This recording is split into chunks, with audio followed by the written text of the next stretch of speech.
Sejam bem-vindos a mais um estudo no canal Clamando no Deserto. Nesse momento eu vou fazer um estudo sobre a questão do pastorado feminino e eu vou pegar alguns trechos, né? Vou pegar acho, 2 capítulos hoje, depois outros, de um livro chamado Mulher Pode Ser Pastora, Coleção Teologia para Todos, Vic Zalewski Barassi. Então, nós vamos começar o estudo. Eu vou pegar os trechos que ela fala e vou tentar aqui, dentro do possível, selecionar alguns textos bíblicos, né? Que Deus nos abençoe. Pai querido, venha dar a tua sabedoria, que tudo façamos para a tua honra e glória. Em nome de Jesus. Amém. Bom, iniciando, eu acredito que não é difícil que qualquer leitor da Bíblia veja que, como regra, no chamado Antigo Testamento, nós tivemos sacerdotes, homens, levitas, basicamente, as funções eram exercidas por homens. Mas também nós vemos que o exercício do domínio por meio do reinado de reis foi basicamente por homens. Juízes, a maioria esmagadora eram homens. Profetas, a maioria esmagadora homens. E aí quando nós vamos para o chamado Novo Testamento, Jesus escolhe, dentre homens e mulheres, ele escolhe 12 apóstolos homens. Um morre. E aí, em Atos 1, é escolhido mais um apóstolo homem. Quando foi necessário escolher diáconos, eles escolhem 7 diáconos, homens. A ordem, enfatizada para bispo e diácono, é enfatizada no homem, ainda que eventualmente também seja colocado aí, tem aí um questionamento sobre diaconisa, né? Então, a questão que nós vamos discutir é, o pastorado feminino, a liderança espiritual feminina em determinadas áreas, ela é uma regra, ou seja, é preciso colocar na mesma quantidade, ela é excepcional. Veja que basta um olhar uma análise geral do cronograma bíblico, que nós vamos ver que, via de regra, Deus estabelece esse tipo de liderança para homens e, excepcionalmente, para mulheres. Tanto que as passagens utilizadas para defender o pastorado feminino, elas vão tratar de excepcionalidades, de exceções, que, se corretas, a maioria, se não todas, estão erradas, ao meu ver, mas, ainda que estivessem, mostrariam exceções e não regra. E aí as pessoas podem se perguntar, poxa, mas isso é uma, né, como algumas vezes a gente vai ver, né, é uma violência de gênero e etc, né, isso é uma coisa terrível. Bom, se você olhar o que representava em termos de o que foi estabelecido na Bíblia, não no momento que Deus permitiu que houvesse reis, etc. O que Deus estabeleceu, como isso foi estabelecido, se eles seguissem exatamente o que Deus estabeleceu, né? Quando eram reis, etc. No caso de reis, nós temos aí, obviamente, benefícios no sentido de muita riqueza, etc. Mas, tirando isso, a ideia de juízes, a ideia principalmente de profetas, é uma ideia do exercício de algo altamente sofrível, altamente desgastante. Se você olhar o ofício dos profetas, você vai ver que era algo muito desgastante. Se você imaginar como era ser um juiz, atendo-se ao que estava nas Escrituras, você vai ver que era um ofício extremamente desgastante. Se você olhar o ofício de sacerdote, os motivos pelos quais eles poderiam simplesmente ser fulminados quando a presença de Deus ainda estava ali, era altamente desgastante. E se você pegar o que significava ser um apóstolo, significava ser um diácono, inclusive, bispo, principalmente no contexto de uma igreja que sofria perseguição, você ali, ser o cabeça, significava ser, ali, ter um alvo no peito, praticamente.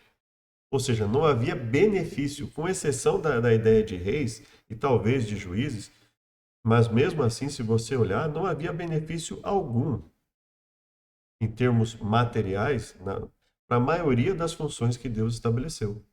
Hoje, eu me pergunto se fosse igual àquela época, se haveria tanta discussão sobre essa suposta violência de gênero em relação ao pastorado, à liderança feminina, como regra, e não excepcionalmente. Então, veja, e como hoje, muitas vezes em muitas igrejas, ou em algumas, ser pastor, ser pastora, ser bispo, bispo, apóstolo, apóstolo, significa um ganho significativo de dinheiro até, mas um status social, um status dentro da igreja, né? Você ser um apóstolo, uma apóstola, um bispo, uma bispa, pastor, uma pastora, um ancião, uma anciã, isso dá um status dentro do grupo. Isso muitas vezes não reflete a liderança antiga, do modelo antigo. Então, muitas pessoas olham para os pastores, olham para os apóstolos, e de repente vê a quantidade de dinheiro que alguns, né, não todos, obviamente, mas que uma parcela deles ganha, o quanto alguns ficaram ricos com isso, e passam lá, por que a mulher não pode participar disso também? Se você olhar o padrão bíblico, geralmente essas funções, elas indicavam um grande desgaste. Vamos olhar então, antes de entrar no livro propriamente dito, vamos olhar o panorama. Deus estabelece Adão, depois ele cria Eva, vem o pecado, ele fala, teu desejo será para o teu marido, ele te dominará. A partir daí, o que nós vemos? Veja bem, Deus fala para o homem, do suor do teu rosto comerás o teu pão. Ou seja, ele seria o provedor e isso não seria necessariamente algo legal. Não, seria algo que traria bastante sofrimento, né? Ele teria que trabalhar para auxiliar dois e ali nós podemos já enxergar o homem trabalhando e a mulher exercendo a sua função de mãe, por exemplo, né? Então, ou seja, uma pessoa ficaria exercendo a função de mãe enquanto o homem estivesse trabalhando, e obviamente quando o homem não estivesse trabalhando, ele estaria exercendo a função junto com a mulher. Então, na função ali, o homem seria um auxiliar no sentido de que ele passaria menos tempo, muitas vezes na educação dos filhos, que a mulher, então ele seria um auxiliar da mulher nesse sentido, e a mulher seria uma auxiliadora no sentido de que ela auxiliaria o homem em alguns aspectos, né, de manutenção ali do lar, da casa, por exemplo. Aí você pense, por exemplo, em Abel, sua lealdade a Deus, né, seu protagonismo na Bíblia, sofredor. Aí você olha para Noé. Qual foi o grande protagonismo de Noé ali? Foi preparar uma arca e ver um grupo inteiro de pessoas, de animais perecer, junto com seus filhos, sua esposa, suas noras. Então, esse é o, entre aspas, protagonismo. Aí você vai para Abraão. Abraão que se tornou Abraão. Qual era o protagonismo de Abraão? Liderar um grupo, né, discutir com seus... Discutir não, ver os empregados dele e o seu sobrinho neto, talvez ali, discutirem. No contexto de ter um relacionamento com a concubina, que foi errado da parte dele, né? Foi sugestão da própria, ou indicação da própria esposa. E aí você vê, entre erros e acertos, uma vida ali de... Ele, foi dada a ele a função de levar o filho até o monte para fazer ali o sacrifício. Depois, obviamente, Deus fez a interferência, mas ele ficou responsável por isso. Aí você vai, por exemplo, para José. É o protagonismo de José debaixo de muito sofrimento. Você vai ver o protagonismo de Moisés e Arão debaixo de muita discórdia ali, de pessoas dizendo que eles eram os perturbadores de Israel. Você vai ali para Josué, a mesma coisa, uma dificuldade em coordenar o povo. Você vai para os profetas, sofrimento, perseguição, mortes, e assim sucessivamente. Então, esse é o contexto bíblico. Na guerra, quem ia lutar? Para que algum outro povo invadisse e tomasse conta das mulheres e crianças. Primeiro, boa parte dos homens, que eram soldados, estariam o quê? Teriam falecido na guerra. Então, veja, não há nenhum privilégio nesse sentido, né? Então nós vamos ler o livro, algumas partes, né? E vamos ver como nós já podemos, inclusive, notar alguns ares de feminismo aqui. Por mais que as pessoas digam, mas você está dizendo que é a defesa bíblica. Bom, primeiro que eu entendo que a defesa do pastorado, da liderança feminina, como regra, ela não é bíblica. Nenhum dos textos leva a isso. E a ideia de que não tem uma proibição explícita.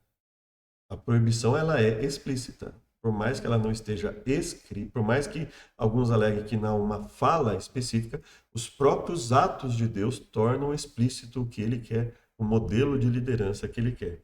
Então, Deus deixa explícito o que ele quer, tanto por palavras como por ações. Mas vamos lá. Mulher pode ser pastora, Bibotalk, Thomas Nelson, Brasil. É, é um livro de 2023, né? Então vamos lá.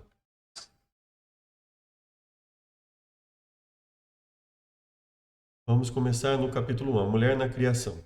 Em suas primeiras aparições na Bíblia, que ocorrem no texto acima, a palavra hebraica Adam, traduzida por homem, possui um significado mais abrangente, significa ser humano. Assim criou Deus os seres humanos à sua própria imagem, assim criou Deus. Deus criou os seres humanos. Dessa forma, sabemos que o ser humano, tanto homem como mulher, foi criado à imagem de Deus. Gênesis 5, de 1 a 2, reforça isso. Quando Deus criou o homem, a semelhança de Deus, o fez homem e mulher os criou. Quando foram criados, ele os abençoou e chamou homem. Aqui a primeira observação. Diferente da criação de todos os outros seres, Adão foi criado primeiro e depois Eva. Então isso já é um diferencial nas escrituras que não tem como fugir. É um fato, tá? Está ali. Não tem como fugir. Ele foi criado primeiro, depois Eva. Aí as pessoas podem alegar, mas e os outros animais que foram criados primeiro, então estão à frente de Adão? Não. Então vamos ver uma questão evidente.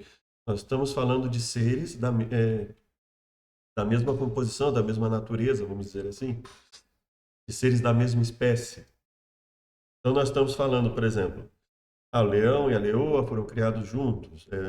Não foi necessariamente o leão, mas assim, o ser que gerou, né, de onde veio o leão e a leoa, foram criados juntos. Os casais dos seres foram criados juntos. Quando chega no ser humano, Deus cria primeiro o ser humano masculino, depois o ser humano feminino. Esse é um diferencial. E esses seres, eles vão dominar sobre os que foram criados antes. Mas não há como negar que Deus estabelece ali primeiro, ele cria primeiro Adão, o ser humano masculino, depois feminino. Isso não tem como negar, né? Então, assim, foram criados, eles deveriam, aos dois foi dada a ordem de sujeitar o planeta, mas esse é o primeiro ponto que nós vamos ter em mente. Imagem e semelhança, ou seja, qual é o ponto? Que ele foi criado primeiro. E em função dele, quando Deus fala, não é bom que o homem esteja só, far-lhe uma auxiliadora que lhe seja idônea, ou uma aliada que lhe seja igual, em função, ela é criada em função do que Deus estabelece como uma necessidade do homem. É criada em função do homem. Não para ser necessariamente inferior ao homem, mas em função dele. Não tem como negar que isso é o que está escrito lá. Em Gênesis, a imagem divina é atribuída ao homem e à mulher. A teologia cristã muito debateu sobre o significado disso, ligando a racionalidade, a fala, a semelhança. Deus abençoe, diz, sejam férteis, multipliquem-se. Deus atribui sua imagem e semelhança aos seres humanos, faz deles vice-regentes da criação. Então, assim, isso é apenas um dos aspectos de imagem e semelhança, né? Isso aí não é o aspecto, né? Não significa que isso seja a questão de imagem e semelhança. Encham e subjuguem a terra, dominem sobre os peixes do mar, as aves do céu e os animais que se movem sobre a terra. Veja que aqui a expressão dominem não significa não significa dominar com violência, não significa dominar com arbitrariedade nesse sentido, não. É dominar e exercer domínio, né? Dominar sobre os seres, ou seja, exercer uma autoridade sobre os seres, nesse sentido que é o domínio sobre os seres. Não significa necessariamente que ele ia ser arbitrário com os seres, não. Arbitrário que é assim, violento, uma atitude ruim com os seres. Então, o domínio ele não tem esse sentido aqui, né? Assim, não há razão para pensar que a tarefa foi designada mais ao homem que à mulher. Não há qualquer indício de que o homem tenha recebido domínio sobre a esfera pública e a mulher sobre a esfera privada do lar. Bom, nós vamos ver que é justamente o contrário, né? Que há indício sim, né? E nós vamos começar logo agora, né? Então vamos lá. Capítulo 2, né?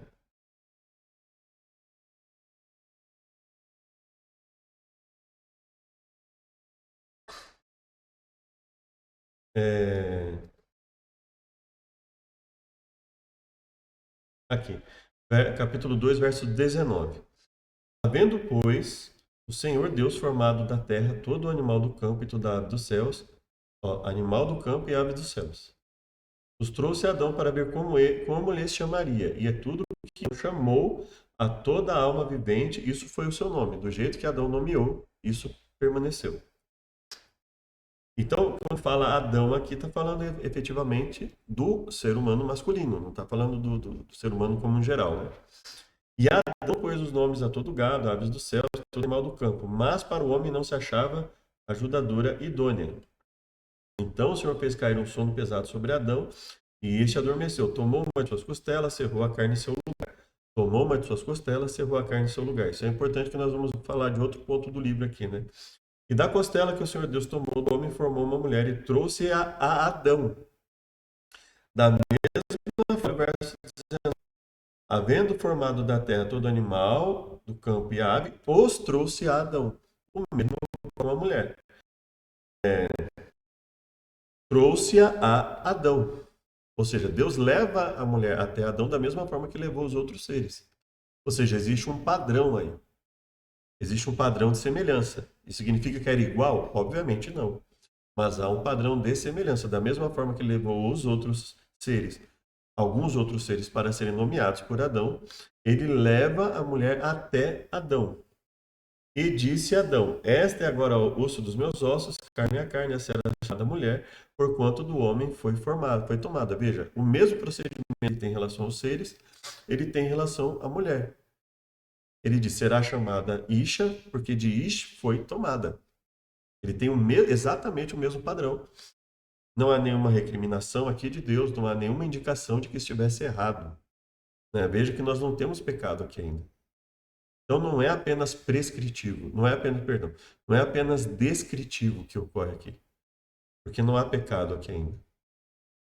Poderíamos alegar que é meramente descritivo, não quer dizer que estava certo. Não, mas aqui não tem pecado ainda, não há nenhuma, nenhuma ação aqui, em nenhum momento isso nas escrituras, até o momento do pecado, isso é taxado como algo errado que Adão tenha feito. Não há nenhum local que sequer dê esse indício, né? E aí, chamada mulher por conta do homem foi tomada. E aí veja a questão de liderança masculina logo no verso 24. Portanto, deixará o homem seu pai e sua mãe e apegar-se-á à sua mulher e serão ambos uma carne. Liderança masculina. O homem tendo essa função. Ou seja, Deus dá, sim, funções específicas ao homem, diferentes da mulher. Isso não tem como negar, isso é um fato que nós vemos aqui. Então, há sim indícios de uma funcionalidade diferente para homem e mulher. Isso vai se refletir no contexto bíblico restante, né, na questão da mulher numa esfera mais privada e do homem numa esfera mais pública, né? Ambos são representantes de Deus, não há nada que surgir uma representação maior por parte do homem. Nós acabamos de ver que antes do pecado há sim uma representação maior em relação ao homem. Não tem como negar, né? A criação do homem e da mulher. Após formar o homem e colocá-lo no Éden para cuidar dele e guardá-lo, deixando uma ordem a respeito das árvores, Deus faz o seguinte apontamento: não é bom que o homem esteja só. Farei para ele alguém que o auxilie e lhe corresponda. Em Gênesis 1, como vimos, Deus concluiu que sua criação era boa. Então o Senhor fez cair um profundo sono. Enquanto dormia, tirou-lhe uma das costelas, fechando o lugar com carne. Após Deus constatar que não era bom que o homem estar só, Adão chega à mesma conclusão. Ele nomeia os animais e conclui que nenhum animal é seu semelhante que nenhum tem a mesma função que ele. Então Deus cria a mulher a partir do corpo de Adão. Uma tradução mais adequada para o termo hebraico tsela, ou tselá, não é costela, mas lado, como apontam levantamentos lexicográficos bíblicos, ou traduções antigas. No idioma acádio, o cognato selo, ou selu, raramente se refere à costela, na maioria das vezes designa o lado inteiro, ou a caixa torácica inteira. Ou seja, para formar a mulher, Deus tomou um dos lados de Adão, como que cortando ao meio. Veja, para você perceber que não faz sentido essa afirmação, basta ver. Fechando o lugar com carne. Você vê metade do ser do homem formado só de carne, ou metade da mulher ser formada só de carne? Não. Você vê a caixa torácica inteira do homem,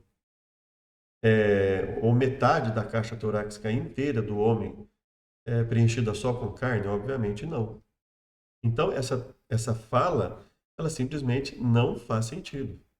Pega-se um significado de uma outra língua e se exagera esse significado, obviamente, no sentido de que não é essa a função do texto. Por mais que queira dizer, olha, no sentido de que haveria uma igualdade, mas não é isso que o texto está colocando, né? Tanto que o texto fala, fechando o lugar com carne. Tirou-lhe uma das costelas, ou um dos lados. Obviamente, ele não tirou o lado inteiro, nós não temos nada disso no corpo humano, né? Quando o homem dá o nome à mulher, isso nada tem que ver com subordinação, pelo contrário, ele reconhece como igual. Essa sim é osso dos meus ossos e carne da minha carne. Essa exclamação se assemelha à de Labão, quando reconhece Jacó como parente. De fato, é meu osso da minha carne. Não, não é. Não é isso. Porque logo após essa fala de Adão, né, ele a nomeia, o mesmo que ele faz com os seres do campo e as aves dos céus. Ele a nomeia. Se ele enxergasse uma questão de igualdade plena, no sentido de todas as funções serem iguais, inclusive, ele simplesmente não a teria nomeado. Ele a nomeia, ele estabelece o padrão. Não, ela vai ser chamada de Isha, porque de Ish foi tomada. Adão compreende que Deus havia criado alguém que correspondia a ele. Em semelhança, sim. Obviamente, alguém que era correspondente a Adão. Habilidosa, com as diferenças, evidentemente, né? A própria diferença física e diferenças nas características cerebrais, mentais do homem e da mulher mostram que eles são diferentes. Se eles são diferentes, o mais coerente é concluir que, pela própria análise de padrão dos seres, eles são diferentes em funções, inclusive. Há diferentes teorias que explicam o significado do homem nomear a mulher. Alguns propõem que, ao fazer isso, o homem estaria estabelecendo sua autoridade sobre a mulher, tal como fez com os animais. Trata-se de um apontamento um tanto triste, pois implica o homem tratar a mulher como trata cachorros e esquilos. Não, isso é falso. Isso é uma falsa equivalência. É você pegar um pedaço do que aconteceu e agir como se fosse o todo, né? Então, por exemplo, quando minhas filhas nasceram, eu e minha esposa demos nome às minhas filhas, assim como nós damos nomes para os cachorros, gatos, etc. Isso não significa que eu vou tratar minhas filhas como eu trato um cachorro ou um gato. A semelhança no ato de nomear não significa que ele trataria Eva da forma que ele trata os outros seres. Isso é muito óbvio, né? Me parece muito óbvio e, evidentemente, essa não é a questão, né? E aí, a segunda opção seria que a mulher seria inferior ao homem por ser nomeada por ele, mas superior aos animais porque veio de Adão.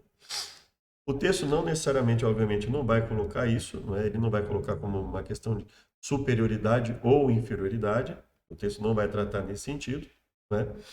O texto mostra, assim, que homem e mulher seriam superiores aos animais, visto que eles dominariam sobre os animais. Mas, sim, em termo funcional, a Bíblia coloca, assim, Adão no estado de superioridade, mas uma superioridade subordinada a Deus. Ou seja, prestando conta a Deus. Não uma superioridade no sentido de que ele mandaria do jeito que ele quisesse, mas uma superioridade subordinada àquilo que Deus estabelecesse.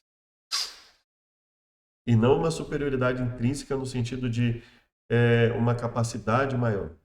Mas, obviamente, se eles são diferentes, um vai ter mais habilidades em um ponto e outra, no caso, Adão teria mais habilidade que Eva em alguns pontos e Eva teria mais habilidade que Adão em outros pontos, visto que a própria a anatomia deles há diferença, né, no corpo, né? Uma terceira opção é a submissão feminina transcultural, é mais recente e tenta adequar. A mulher teria sido criada igual ao homem em valor, e creio que ninguém questione isso, que homem e mulher têm o mesmo valor diante de Deus, mas diferente função. Essa opção ainda parece sem fundamento. Veja,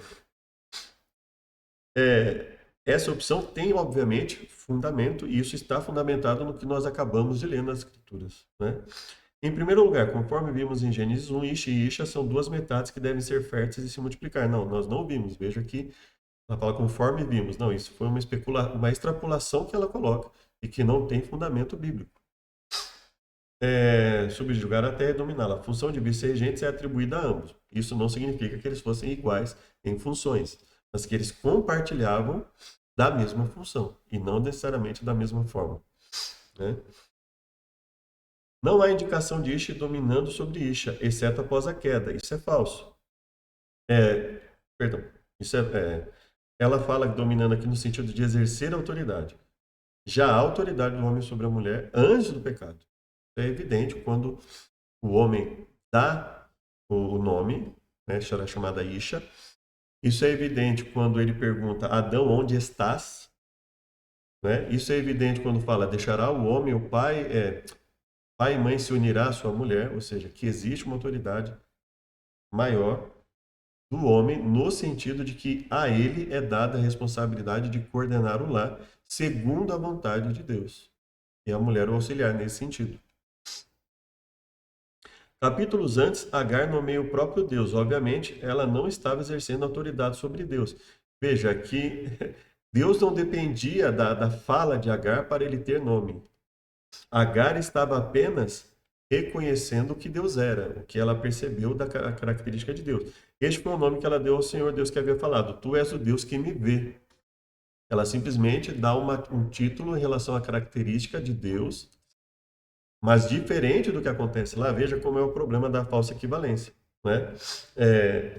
Ela não estava exercendo autoridade sobre Deus, mas Adão estava exercendo autoridade sobre a mulher, assim como o fato dele nomear os animais significa que ele exerceu autoridade sobre os animais. Não tem como fugir. O padrão é o mesmo, não é? Então, veja, ela não tinha, Deus a leva, trouxe até o homem, e o homem a nomeia. É muito claro, o mesmo padrão dos versos anteriores. Então, veja, aqui o que a autora faz é criar uma falsa equivalência. O fato de homens e mulheres terem chamado Deus de formas diferentes, né? Como Deus da guerra, o Deus da paz, né?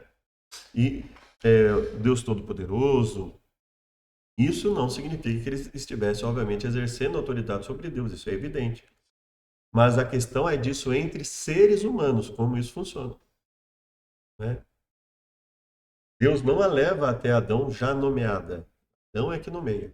Então veja, mais uma falsa equivalência que é utilizada aqui, não é? Até o momento, os dois são Adão.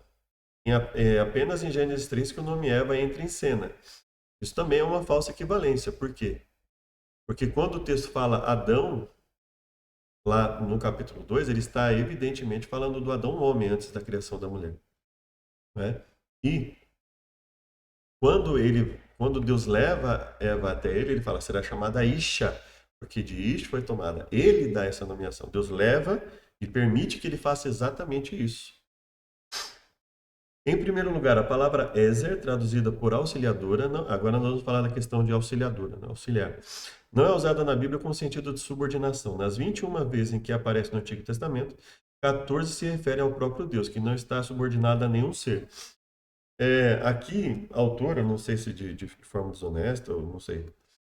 Qualquer pessoa que lê a Bíblia sabe que palavras relacionadas a Deus, elas vão adquirir uma característica diferente, muitas vezes, quando elas são atribuídas a seres humanos. O fato de auxiliar estar atribuído a Deus não indica o que é o auxiliar ali, né? Um exemplo está no próprio livro de Gênesis. O seu arco permaneceu firme, seus braços fortes, ágeis para atirar pela mão do poderoso de Jacó, pelo meu pastor, que ajuda você, o Todo-Poderoso. Outros exemplos, livro do Salmo, né? Ele falando de Deus, ele é o nosso auxílio. Quanto a mim, sou pobre, apreste a Deus, tu és o meu socorro. Se implicar subordinação, estaria Deus subordinado a nós?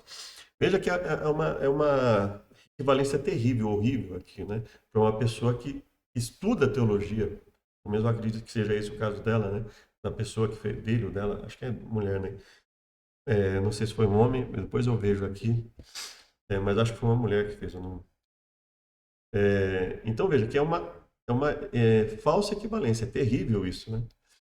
O pegar um termo, falar o que ele é atribuído a Deus também, e dizer que esse termo não pode significar auxiliador no sentido que nós enxergamos, porque é atribuído a Deus também, é uma falsa equivalência. Não há argumentação alguma aqui que valide isso, né?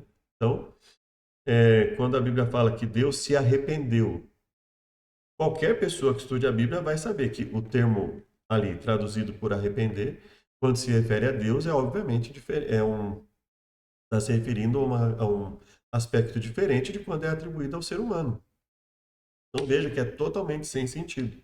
Agora, se é para olhar nesse aspecto, a criação da mulher foi um auxílio de Deus ao homem. Então, ela é auxiliadora no sentido de que é um auxílio que vem de Deus ao homem. Quando ela é criada, para auxiliar o homem no quê? Sendo que o homem já, sozinho, ele já estava nomeando alguns animais, ele já estava conhecendo.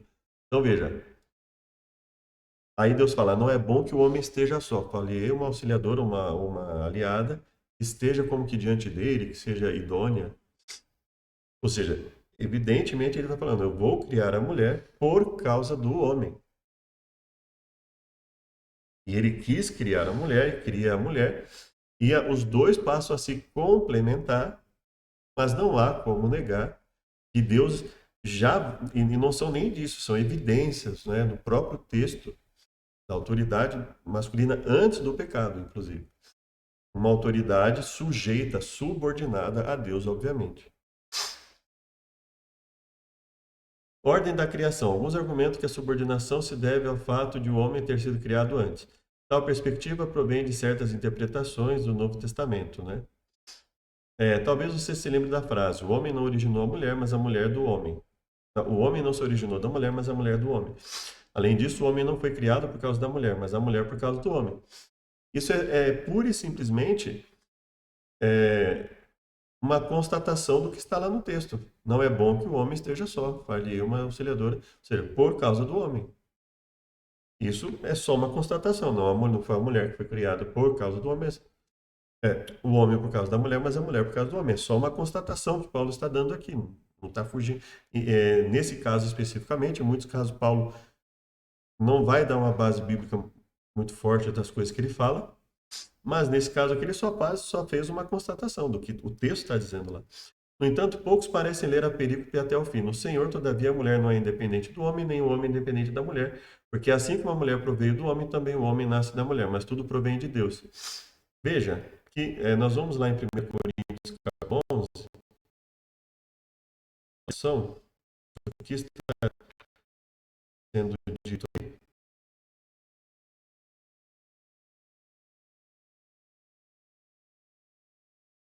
Então vamos lá.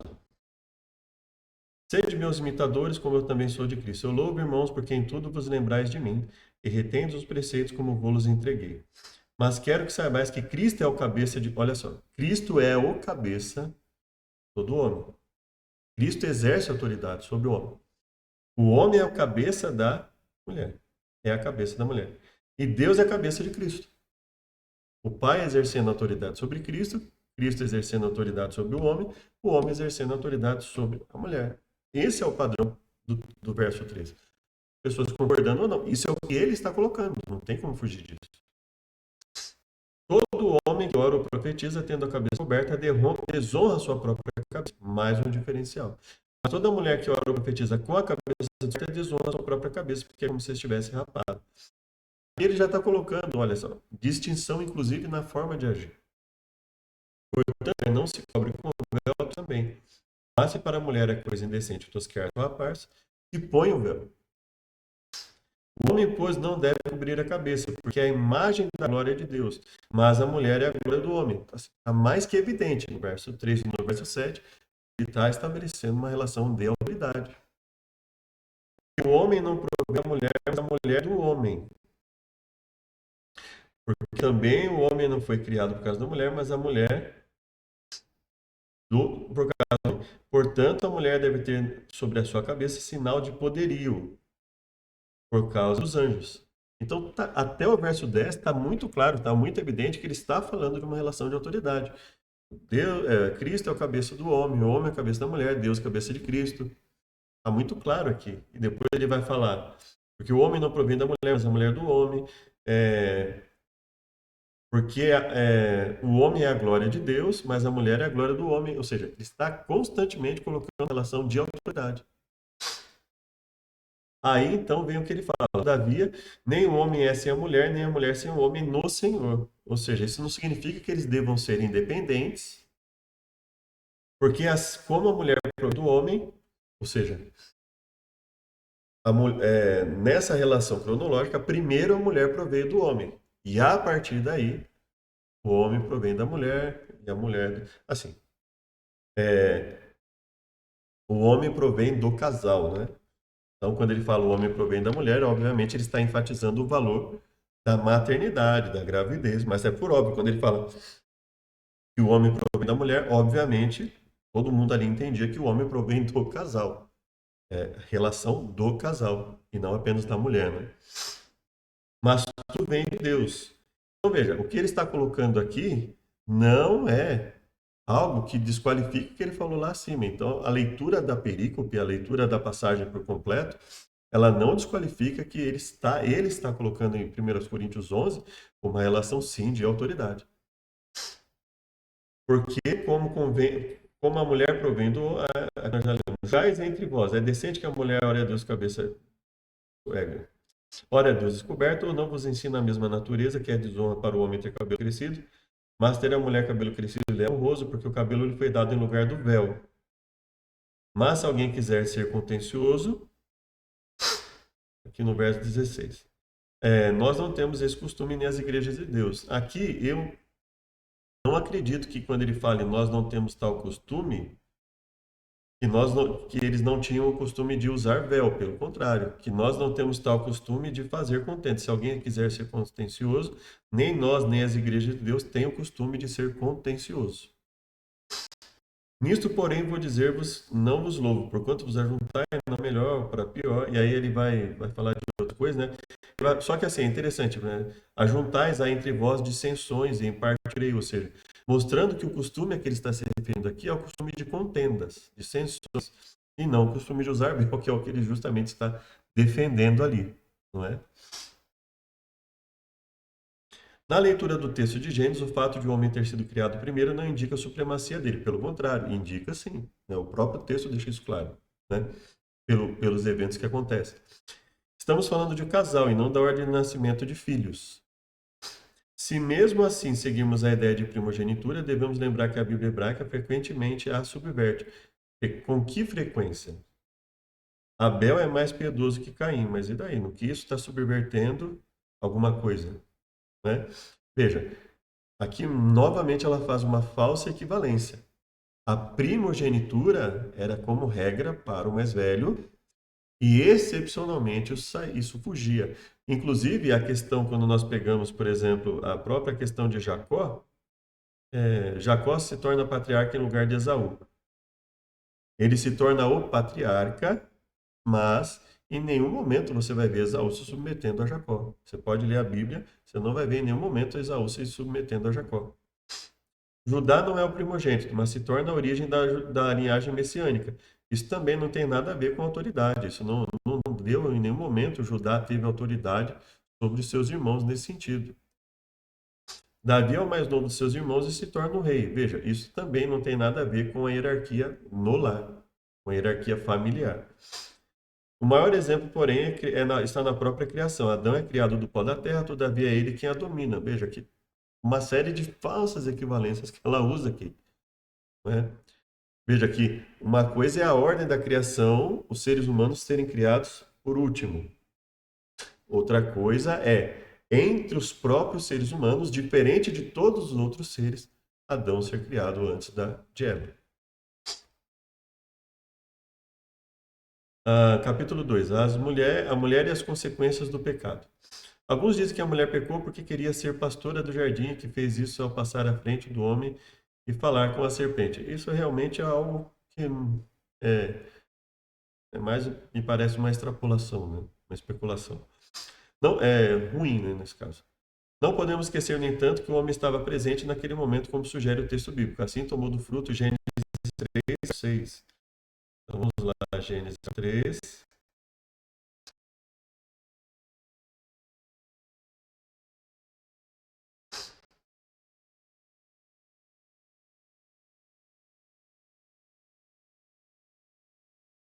Aqui, vou deixar aqui.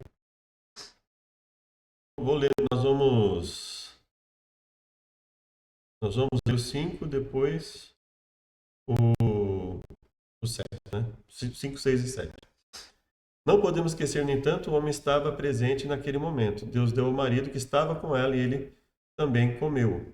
Gênesis 3,6, nova versão transformadora, acho.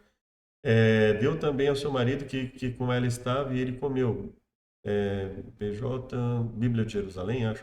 E comeu e estava com ela. NVI, nota de rodapé. Assim, o homem e a mulher desobedeceram a Deus, pois tentaram ser como ele, conforme sugere a serpente. Além disso, propor que Eva pecou por passar à frente é sugerir um pecado antes do próprio pecado original. Bom, a própria Bíblia, ela não sugere, ela evidencia um pecado antes do próprio pecado original. Antes do próprio pecado de comer do fruto, Eva já havia pecado. Eva cobiçou o fruto. Vamos ler aqui. Satanás fala com Eva, né? E aí o verso 6, e viu a mulher que aquela árvore era... Viu a mulher, ou seja, o texto está enfatizando a mulher. Ou seja, até esse momento o homem não está participando da conversa. Seria muito estranho se o homem simplesmente estivesse ao lado dela o tempo inteiro. O texto não sugere que o homem estivesse com ela o tempo inteiro e ela tivesse tomado partido ali na fala, porque bastaria quando ela falasse assim, quando ela fala aqui no verso...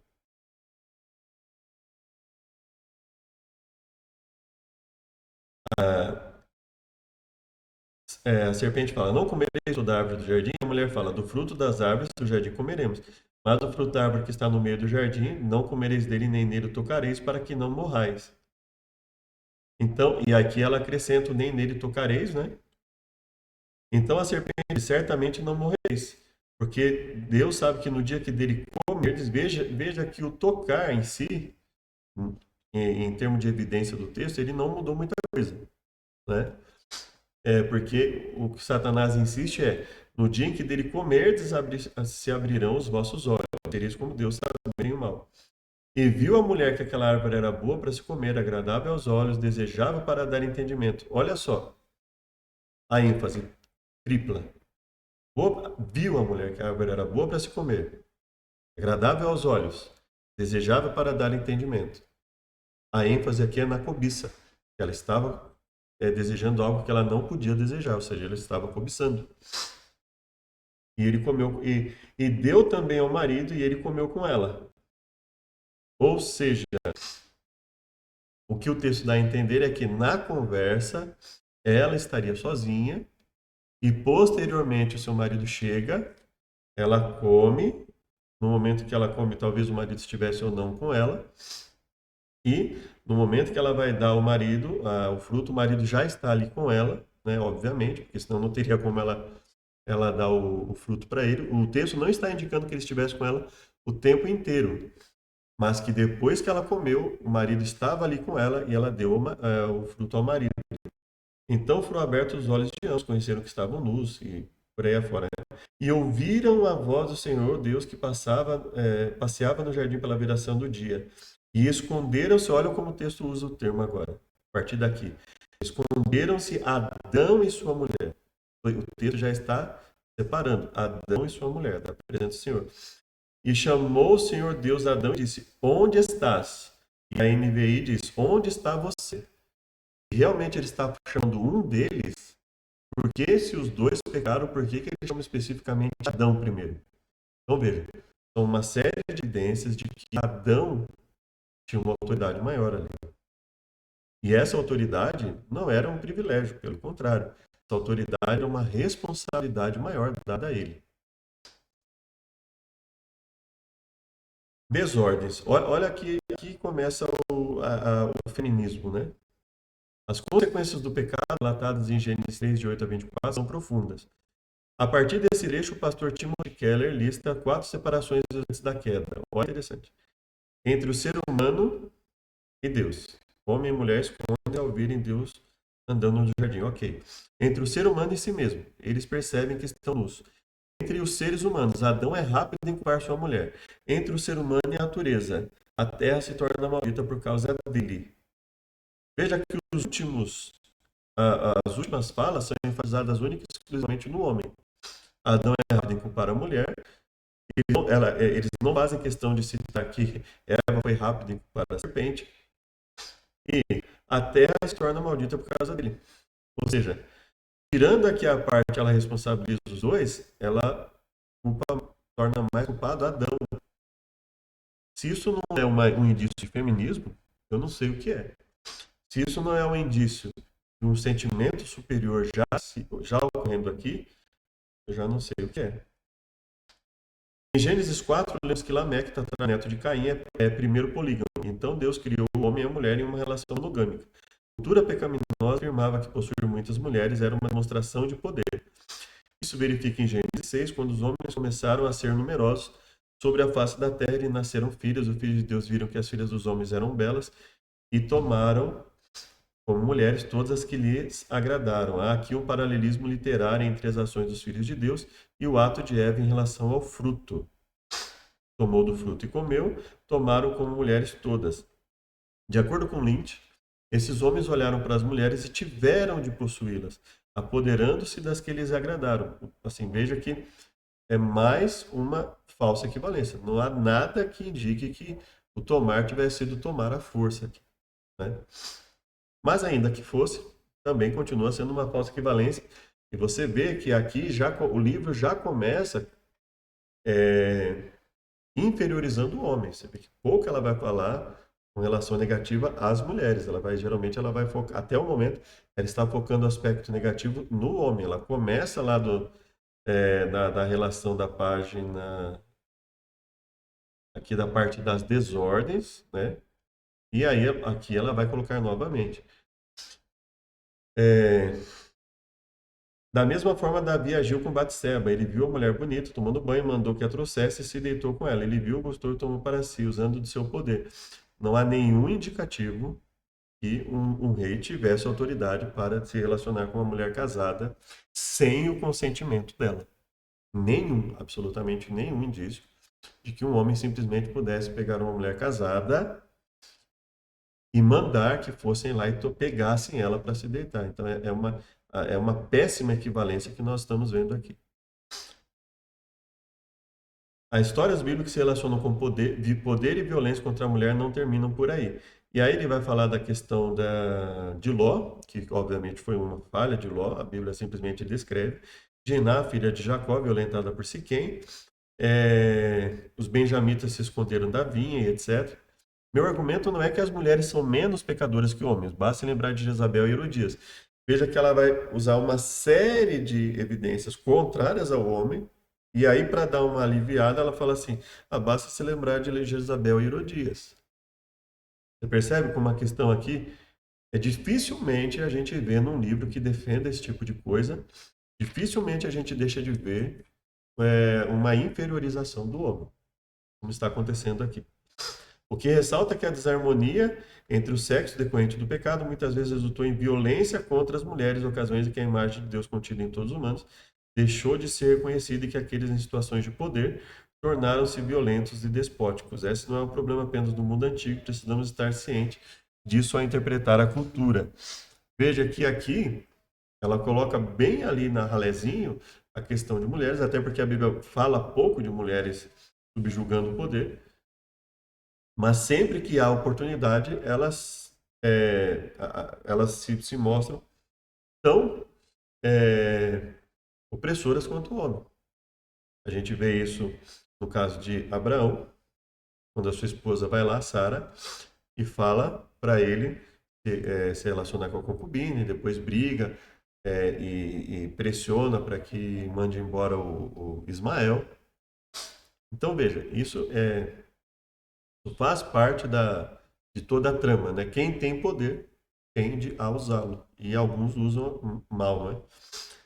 Assim, a diferença entre descrição e norma se faz crucial na leitura bíblica. Se menos mulheres exerceram liderança na Bíblia, isso não quer dizer que esse seja um mandamento eterno de Deus. Pelo contrário, veja mais uma falsa equivalência. Foi Deus que estabeleceu reis, foi Deus que estabeleceu profetas, foi Deus que estabeleceu juízes, foi Deus que estabeleceu sacerdotes, levitas. A todo momento foi ele que chamou Abraão.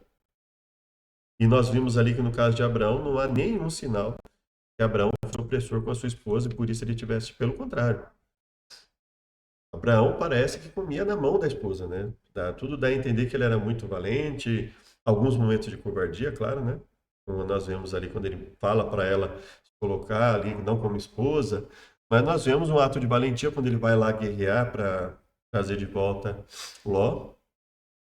E perceba que quando ela fala, muitas vezes ele está disposto a ceder ao que ela fala. Não há nenhum indício, pelo contrário, Deus o escolhe para liderar o grupo e ainda assim há momentos em que ela exerce um poder muito grande sobre ele.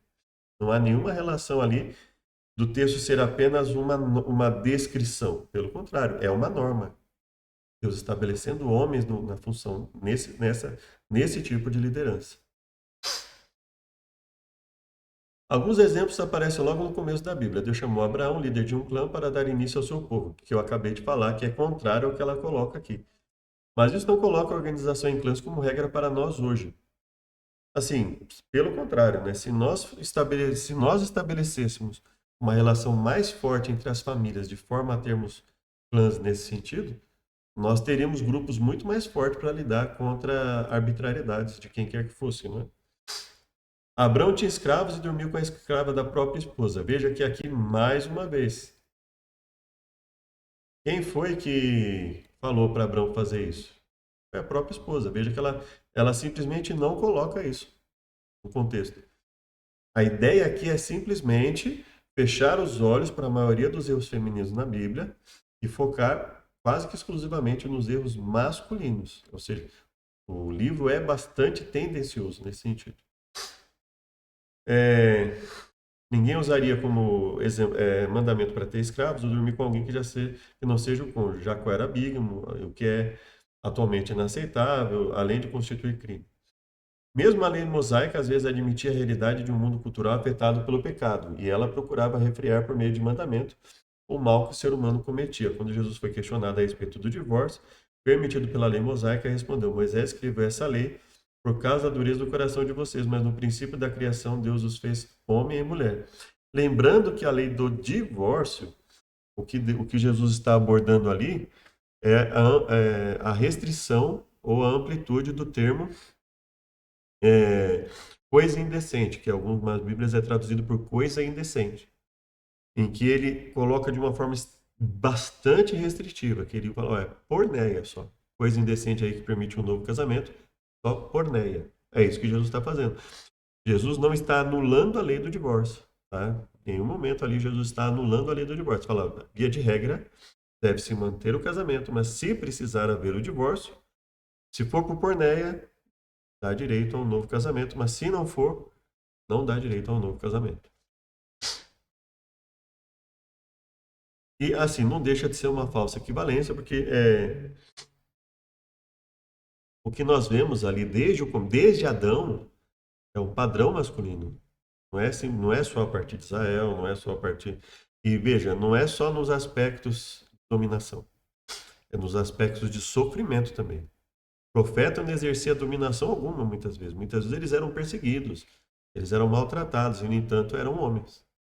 Ou seja, é a questão funcional e de autoridade, obviamente, que o profeta ele tinha autoridade espiritual dada por Deus.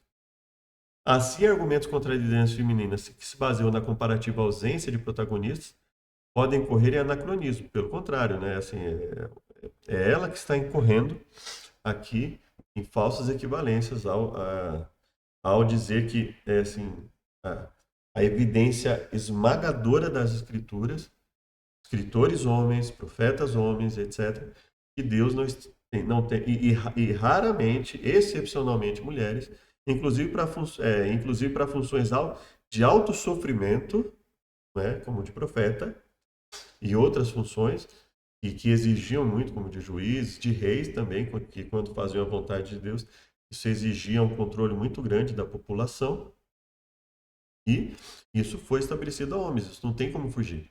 Isso não foi apenas uma adaptação às falhas humanas do passado, porque muitas coisas que Deus fez, ele simplesmente não estava nem aí para as falhas do passado, ele falou que era proibido e pronto, né? Mulheres não atuavam como são sacerdotisas nesse sistema e podemos especular quão complicado seria se isso acontecesse. Por conta das noções de pureza e impureza. Isso é falso. É porque quando a gente vai olhar a forma como eles trabalhavam, era perfeitamente possível que houvesse uma escala feminina, mesmo com toda essa questão de gravidez, com toda essa questão de menstruação. Em todos os outros dias, ela poderia fazer parte da escala tranquilamente. Então, isso aí é totalmente falso. Por causa dessa noção de pureza e impureza, se tornaria ruim, né? Assim, a procriação e suas atividades relacionadas estão sob domínio das mulheres. Ela acaba se contradizendo, né? Porque ela fala que, né, não existe coisa assim. Não é só uma contradição, tá? É mais um indício de feminismo aqui. Veja só. Ela fala assim: nada está sob domínio masculino em relação à vontade de Deus. Mas a procriação e atividades relacionadas estavam sob domínio das mulheres. Você entende? E o que significa dizer que a procriação e atividades relacionadas estavam sob domínio das mulheres? Qual é o discurso hoje que é lançado com relação à procriação? Quem tem autoridade final, geralmente, para definir, né, sobre a permanência do feto? Não é? Nessa circunstância, o sacerdócio feminino faria pouquíssimo sentido. Assim, mais uma falsa equivalência que é usada, né? Porque a própria dinâmica que eles usavam ali de revezamento já coloca isso por terra, né? As mulheres não eram as únicas a ser excluídas. Sacerdócio pertencia a uma família específica, descendentes de Arão, que tivesse deficiências físicas não poderiam se aproximar do altar. E realmente, o aspecto do sacerdócio não permitia isso, né? Não podia ter defeito algum, isso no sacerdócio. Isso não se, isso não se estendia para até onde eu me lembro, não se o ato de ser juiz, nem ao ato de ser rei, nem ao ato de ser profeta, e nem ao ato de ser um líder do povo ali, por Deus, que Deus utilizasse para liderar, assim ele fez com Abraão, assim como ele fez com Moisés, com Abraão, assim como ele fez com Jacó, assim como ele fez com Moisés, Arão, e assim sucessivamente, né? Assim como ele fez com a questão da profetisa, a juíza Débora, com Radassa, com a questão da valorização de Ruth e assim sucessivamente. Então veja que essas falsas equivalências que são criadas muitas vezes é que prejudicam todas essas coisas, né? Então o capítulo 3 vai entrar a participação da mulher na redenção. Então o que nós mostramos aqui? Desde antes do pecado, a Bíblia já mostra uma relação de autoridade. Essa relação é funcional, essa relação não é de domínio arbitrário, ela é uma relação funcional, sujeita à vontade de Deus.